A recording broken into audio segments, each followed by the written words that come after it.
देशाच्या यशस्वी लोकप्रिय प्रधानमंत्री नरेंद्र मोदीजींवर अशा प्रकारची खालच्या दर्जावरची टीका करणं ही निंदाजनक आहे। त्याचा मी निषेध करतो आणि खरं म्हणजे ज्यांनी आरोप केलाय, ज्यांच्यावर आरोप केला, प्रधानमंत्री नरेंद्र मोदीजी हे खरे धुरंधर आहेत, देशाचे धुरंधर आहेत, विकासाचे धुरंधर आहेत आणि ज्यांनी आरोप केलाय ते असली दलिंदर आहेत। कहा राजा भोज और कहा गंगू तेली असा प्रकार आहे आणि म्हणून याचा निषेध करावा तेवढा थोडा आहे।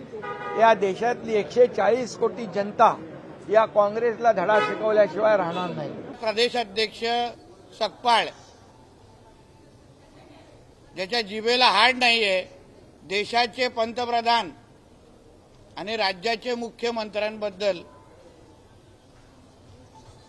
बोलत असताना त्याची जीभ जास्तच वळवळली। काँग्रेसची मोठी संस्कृती सांगितली जाते, मग हीच काय राहुल गांधींनी तुला शिकवलेली संस्कृती आहे का की देशाच्या पंतप्रधानांच्या एकेरी भाषा वापरतोस? स्वतःच्या जिल्ह्यामध्ये तुझी लायकी काय हे आम्हाला चांगलं माहिती आहे। जास्त तुझी जीभ वळवळली तर ती जीभ हातात काढून देण्याची हिंमत ही भारतीय जनता पक्षाच्या कार्यकर्त्यांमध्ये निश्चित पद्धतीने आहे।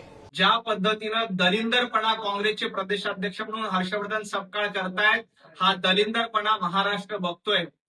भारतीय जनता पार्टी, पंतप्रधान नरेंद्र मोदीजी आणि देवाभाऊ धुरंधर आहेत हे देखील या देशानं ओळखलंय।